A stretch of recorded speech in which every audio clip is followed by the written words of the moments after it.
Meanwhile, North Korean leader Kim Jong-un has escalated his war of words with President Trump, threatening to, quote, take the highest level of response to Trump's words at the UN General Assembly. According to Pyongyang's top diplomat, that response could be a hydrogen bomb test in the Pacific Ocean. A menacing message from Kim Jong-un on Friday, the North Korean leader vowing to make Donald Trump pay for threatening to destroy his country at the UN. The United States has great strength and patience, but if it is forced to defend itself or its allies, we will have no choice but to totally destroy North Korea. In the first direct message ever made by a North Korean leader, Kim calls the U.S. president mentally deranged, threatening to tame him with fire, and saying he's considering, quote, the highest level of countermeasure in history. To catch up with North Korea's foreign minister in New York. NHK's camera was there, and here's that exchange. 오늘 위원장님이 성명을 발표하셨는데 그거에 대해서 말씀 부탁합니다. 우리 조선민주민주공화국 국무위원회 위원장 경양 김정은 동지께서 성명을 발표하셨는데 이번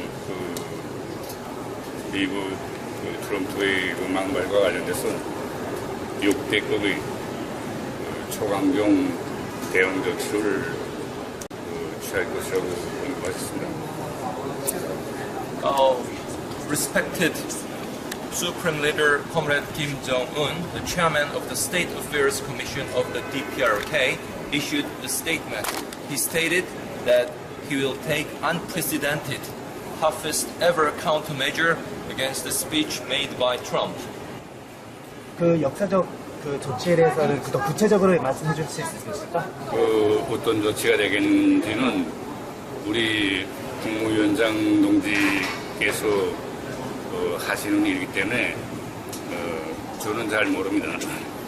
What kind of measure it will be, I don't really know, because it will be done by our chairman of the State Affairs Commission of the DPRK. 그래서 내 생각에는 아마 역대급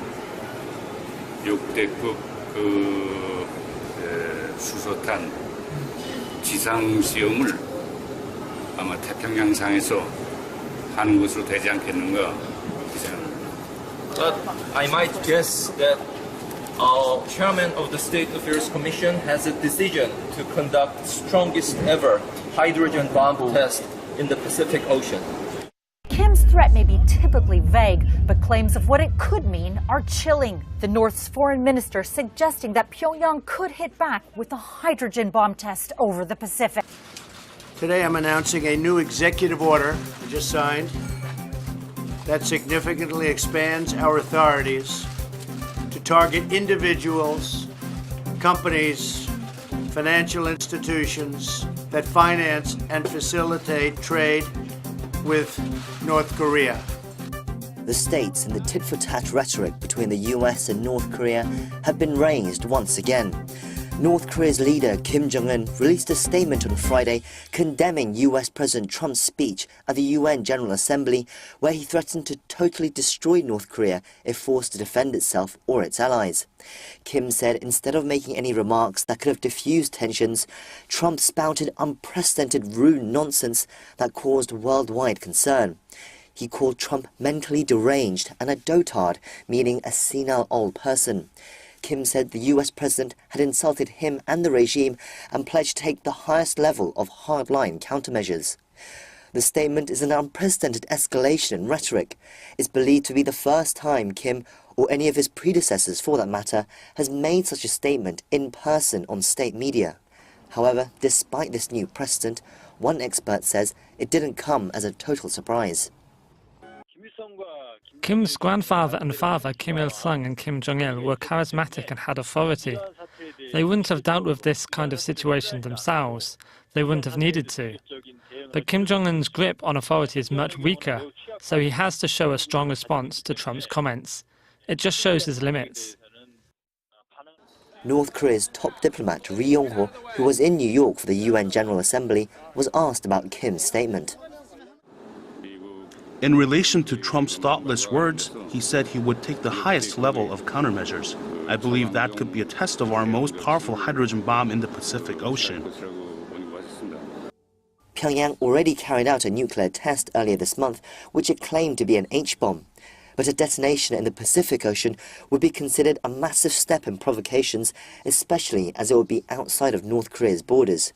But for now, experts are skeptical such test will come anytime soon. I believe they are technically capable of carrying it out, but I think it should be seen as an introduction to a new threat card on the U.S. They are first more likely to continue test firing Hwasong-14 ICBM missiles into the Pacific, and then later use that to make further threats about testing an H-bomb there.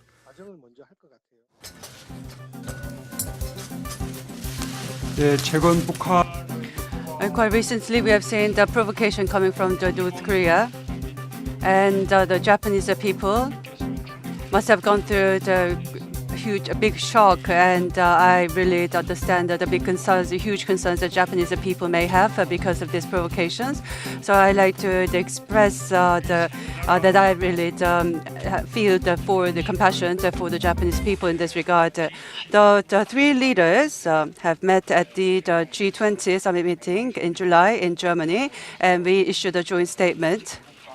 And through this joint statement, we also set a firm foundation for close coordination amongst the three countries, based on which we are cooperating closely with the international community to impose the sanctions and the pressure on North Korea. And through the UN General Assembly, the three leaders have come together. We all had made speeches at the General Assembly, and also we met with leaders of the major countries at the bilateral, and we were able to enhance understanding about the sanctions, and we were also able to urge to the international community about this situation. I think this is an outcome, that meaningful outcome that the three countries have made. President Trump just talked about the executive order through which the U.S. is going to be implementing sanctions against the DPRK. And also there is a major announcement made by China to take actions on the DPRK. I am very confident that such moves will contribute to complete denuclearization of DPRK. In this, I'd like to extend my appreciation to President Trump, and I'd like to say that Korea will closely coordinate with the United States on this matter. Through today's meeting, I sincerely hope that there will be a display of strong trilateral leadership in coordinating our responses for the North Korean issue. And I also look forward to engaging in in-depth discussions for the solution to North Korean nuclear and missile problem. Thank you. Prime Minister Abe.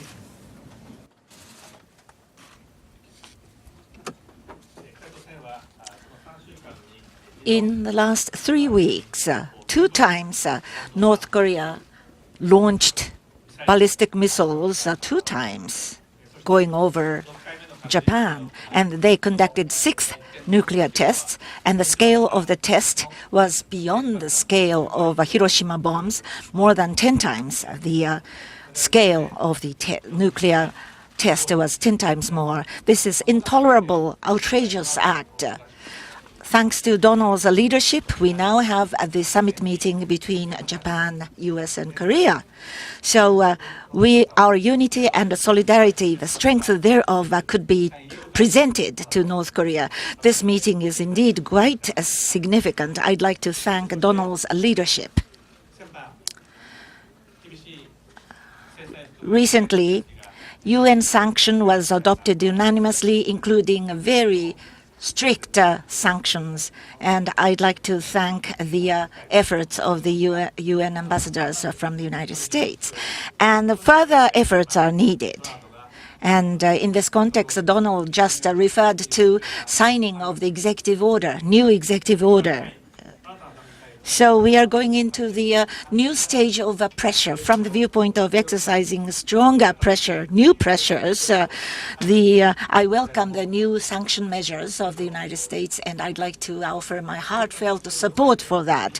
Bearing in mind those measures between the 3 countries, we will have the collaboration so that we will move toward the abandoning of nuclear weapons and nuclear program by North Korea, and we'd like to lead into the next action. Thank you.